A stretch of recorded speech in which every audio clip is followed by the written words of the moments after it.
Hello students, presently हम fifth unit study कर रहे हैं, that is system of particles and rotational motion. आज हम बात करेंगे kinetic energy of rolling body. देखो, क्लियर करना, हम पढ़ चुके हैं kinetic energy of rotating body, that is half I omega square, where I is moment of inertia and omega is the angular velocity. लेकिन बेटा अब बात कर रहे हैं kinetic energy of rolling body. बेटा रोटेटिंग अलग है, रोलिंग अलग है। तो देखिए बात करते हैं kinetic energy of the rolling body. तो समझिए टॉपिक है that is kinetic energy of rolling body. एक बॉडी है, रोल कर रही है और उसकी हमने क्या निकालनी है? काइनेटिक एनर्जी निकालनी है। Kinetic energy of rolling body. अब समझिए बेटा, kinetic energy of rolling body का मतलब क्या है? जब भी कोई बॉडी रोल करेगी, मेरी बात सुनिए, जब भी कोई बॉडी रोलिंग मोशन करेगी तो रोलिंग मोशन के टाइम पे क्या होगा बेटा? जो सेंट्रल पार्टिकल होगा, जो सेंटर ऑफ मास होगा, सेंटर ऑफ मास का लीनियर मोशन होगा, क्लियर। और जो बाकी के रिमेनिंग पार्टिकल होंगे उनकी वेलोसिटी होगी एंगुलर वेलोसिटी, क्लियर। जब भी कोई बॉडी रोलिंग मोशन में होगी विदाउट स्लिपिंग, तो उस टाइम पे क्या होगा बेटा? बॉडी के अंदर दो टाइप के मोशन होंगे, एक होगा ट्रांसलेशनल मोशन और दूसरा होगा बेटा रोटेशनल मोशन। तो देखिए इसमें क्या बताओगे? When a body is in rolling motion, when a body is in rolling motion, then body having two types of motion. तो उस टाइम पे क्या होगा बेटा? बॉडी के दो टाइप के मोशन होंगे। एक तो कौन सा होगा? लीनियर मोशन होगा, when a body is in rolling motion. Then दो केस अराइज होंगे। पहला केस तो क्या होगा बेटा? Linear motion of centre of mass. एक तो होगा linear motion of centre of mass in horizontal direction, in horizontal direction, clear. बेटा जो सेंटर ऑफ मास होगा वो centre of mass linear motion करेगा। और कहां करेगा लीनियर मोशन? हॉरिजॉन्टल डायरेक्शन में लीनियर मोशन करेगा। This is the centre of mass and this will move linearly. And next one क्या आएगा बेटा? Rotational motion about an axis passing through the centre of मास। और बेटा जितने भी रिमेनिंग पार्टिकल्स होंगे उन सबका रोटेशनल मोशन होगा about an axis passing through the centre of मास। तो दूसरा क्या आएगा? सेकंड आ जाएगा, that is rotational motion about an axis, rotational motion about an axis passing through the centre of मास। जो कहां से पास होगी बेटा? Passing through the centre of मास। जो कहां से पास होगी बेटा? सेंटर ऑफ मास से पास होगी। तो इसलिए देखिए आप क्या बताएंगे? जो टोटल काइनेटिक एनर्जी आएगी, जो आप बताओगे काइनेटिक एनर्जी आएगी, दैट इज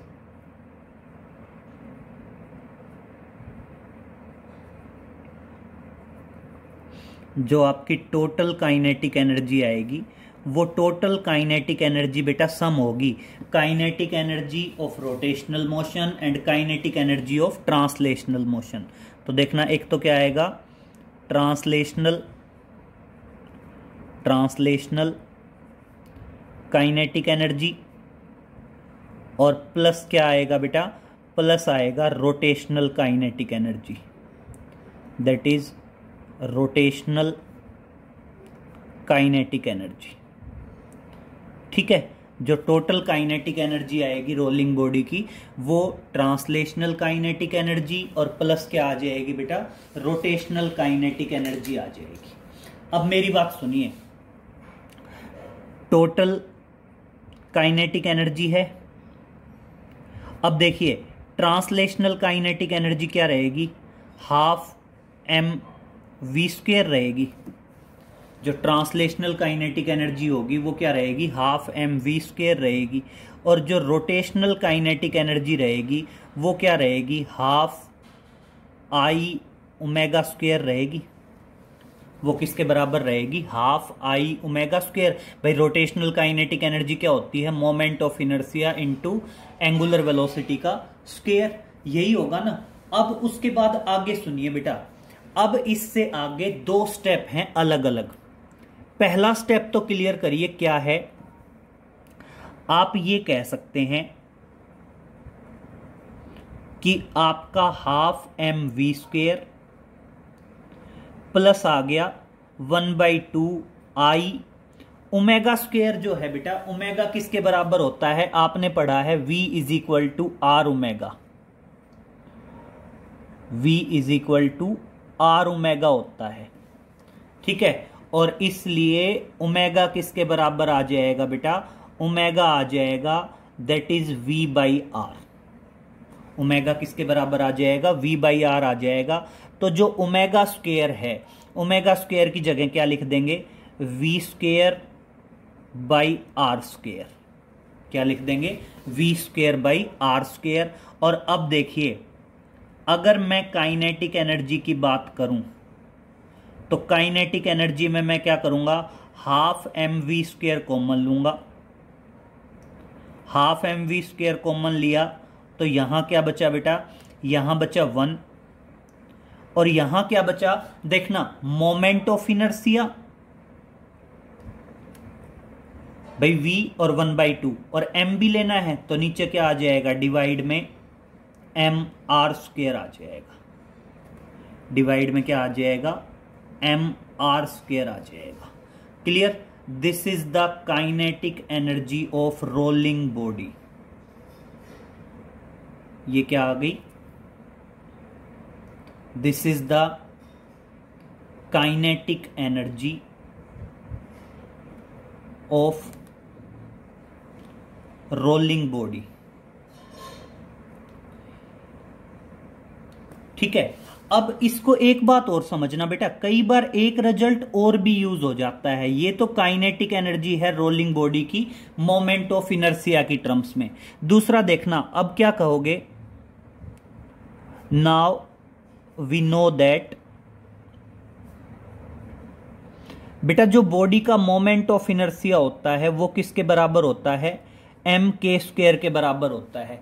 के क्या है, रेडियस ऑफ जायरेशन है, और के अगर रेडियस ऑफ जायरेशन है तो मैं आई की वैल्यू रख रहा हूं। और देखना उस टाइम पे काइनेटिक एनर्जी क्या हो जाएगी, काइनेटिक एनर्जी हो जाएगी भाई हाफ एम वी स्क्वायर हमारा कॉमन था 1 प्लस बेटा आई की जगह एम के स्क्वायर रखूंगा और बेटा एम से एम कट जाएगा और क्या आ जाएगा, दैट इज के स्क्वायर बाई आर स्क्वायर। क्या आ जाएगा बेटा, के स्क्वायर बाई आर स्क्वायर। तो ध्यान रखना दोनों ही kinetic energy of rolling body है। ये भी क्या है, that is kinetic energy of rolling body. बस फर्क क्या है बेटा, ये जो रिजल्ट है ये रेडियस ऑफ जायरेशन की टर्म्स में है और ये जो रिजल्ट है ये मोमेंट ऑफ इनर्शिया की टर्म्स में है। दोनों ही रिजल्ट सही है, ये भी सही है और ये भी सही है, बस ये रेडियस ऑफ जायरेशन की टर्म्स में है और ये रिजल्ट जो है आपका ये है मोमेंट ऑफ इनर्शिया की टर्म्स में। अब मैं कुछ सिंपल क्वेश्चन कर रहा हूं, क्लियर करना। अगर नोट में डालेंगे, अगर मैं बात करूं kinetic energy of rolling sphere, that is kinetic energy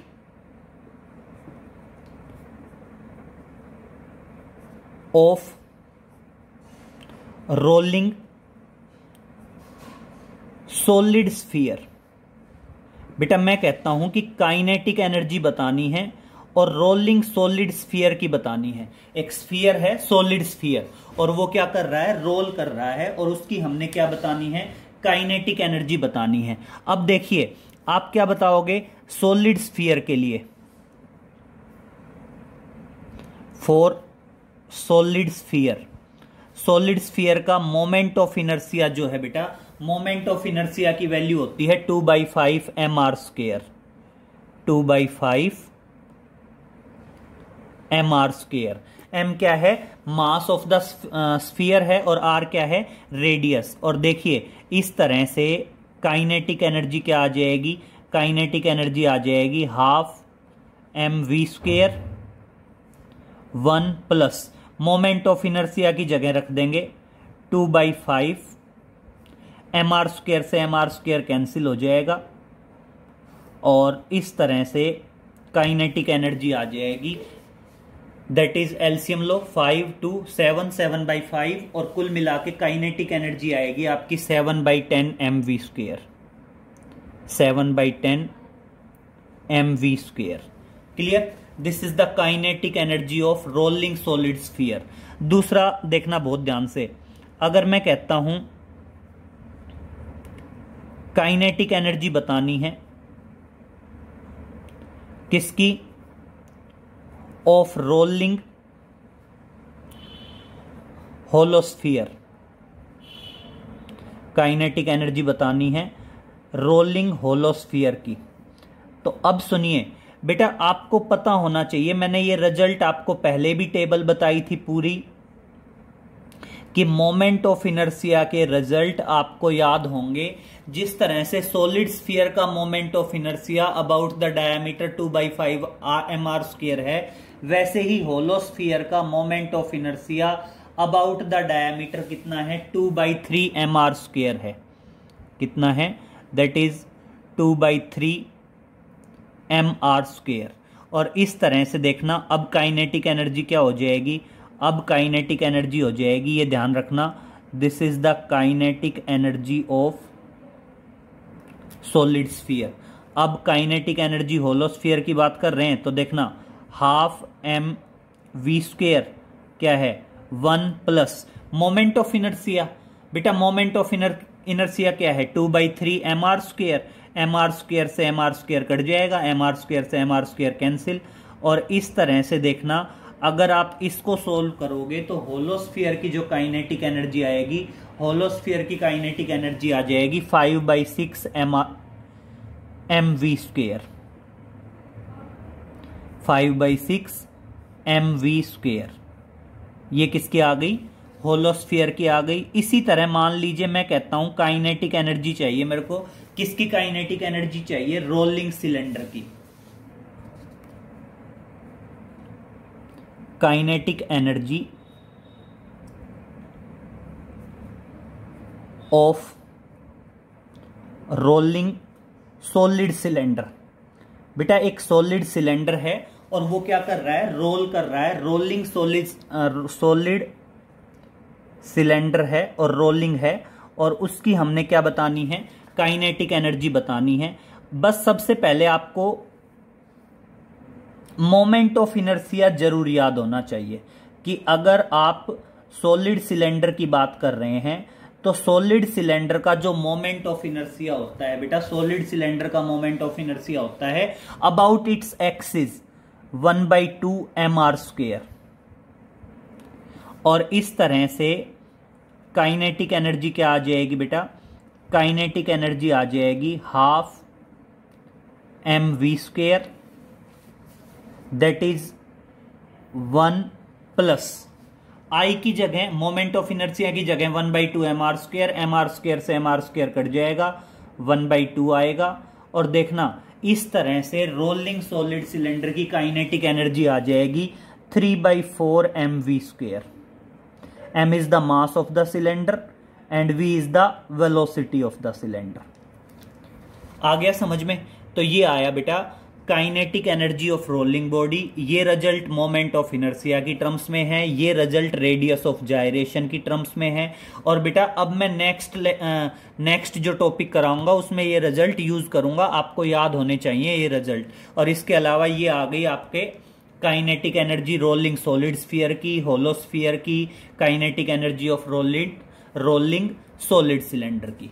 तो देखिए नेक्स्ट पे चलते हैं। नेक्स्ट आता है, हमने कैलकुलेट करना है acceleration of a body rolling downward on an inclined plane without slipping. तो देखिए नेक्स्ट है, हमने कैलकुलेट करना है acceleration of a body rolling downward on an inclined plane without slipping. तो देखिए भाई इंक्लाइंड प्लेन है, कोई भी कैसा भी इंक्लाइंड प्लेन है, और उस इंक्लाइंड प्लेन पे बॉडी क्या आ रही है बेटा, रोल करके आ रही है डाउनवर्ड, ठीक है। और कैसे आ रही है, विदाउट स्लीपिंग। तो देखिए टॉपिक है कैलकुलेट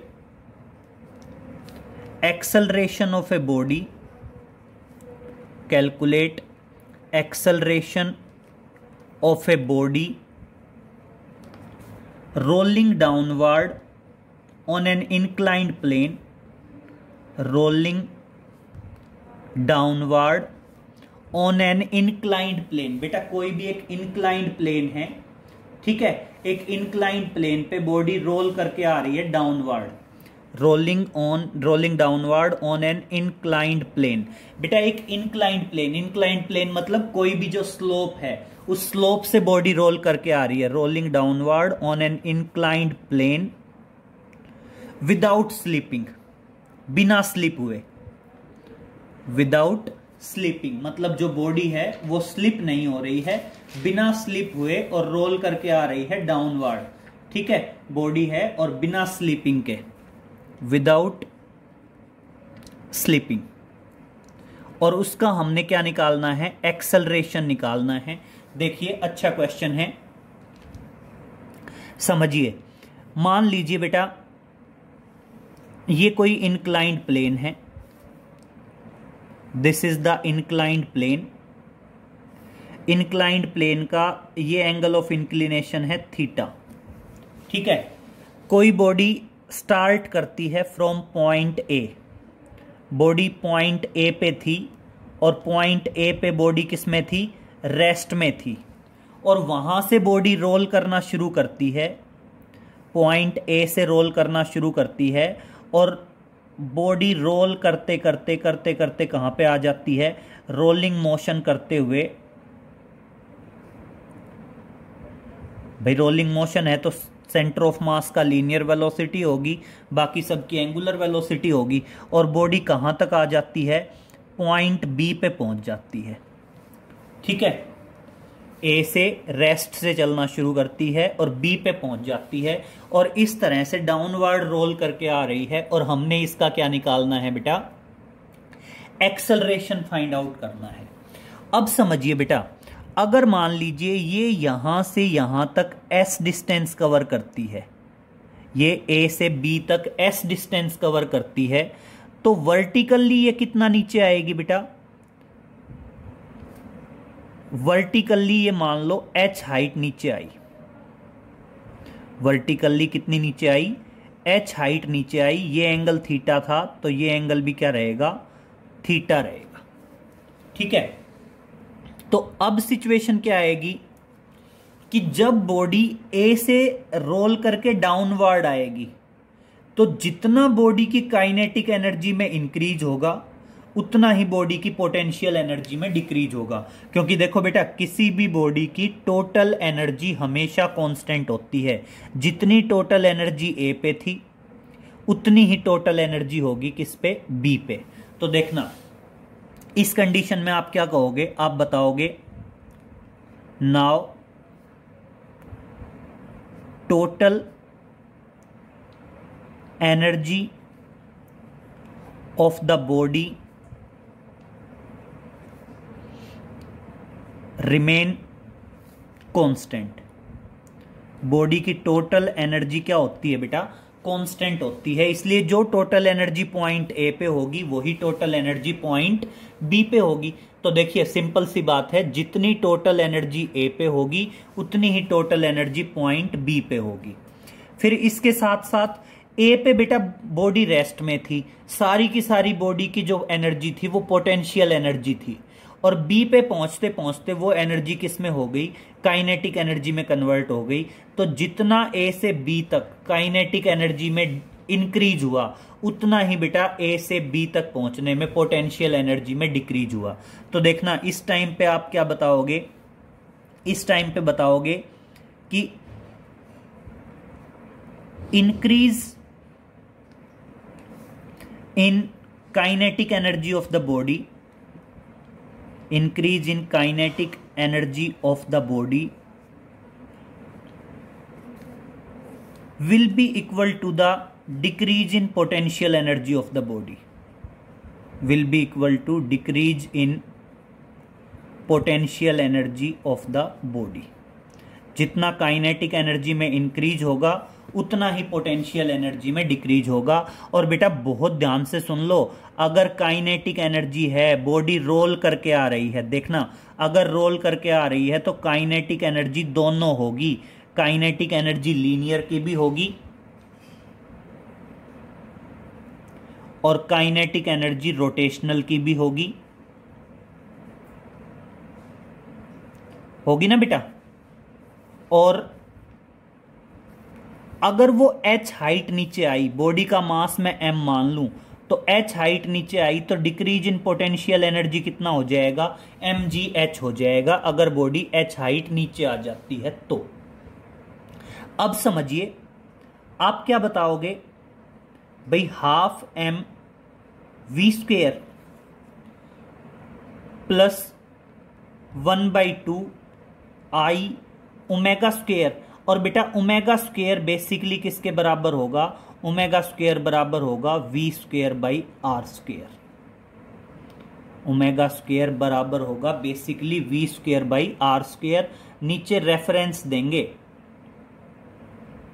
क्योंकि v is equal to R omega, और इसलिए ओमेगा किसके बराबर आ गया, ओमेगा बराबर आ गया v बाई आर के। ठीक है, दूसरा point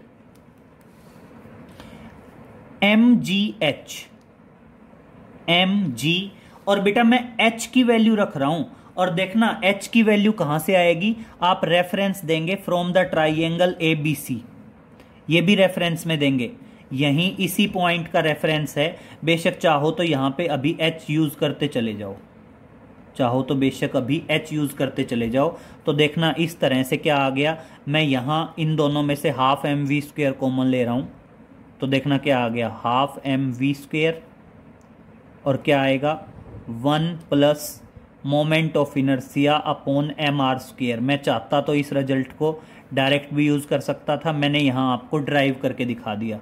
that is equal to mg, और h की जगह आ जाएगा बेटा, देखना मैं रेफरेंस दूंगा ट्राइंगल ABC, क्योंकि फ्रॉम ट्राइंगल ABC से क्या आएगा, AC ओवर AB।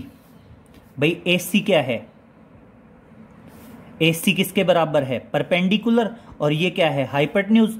तो perpendicular upon hypotenuse, perpendicular h के बराबर है, और जो ये हाइपोटेन्यूज है ये s के बराबर है, और परपेंडिकुलर अपॉन हाइपोटेन्यूज क्या आएगा, साइन थीटा के बराबर आएगा, और इस तरह से h किसके बराबर आ जाएगा, s साइन थीटा के बराबर आ जाएगा, that is s sine theta.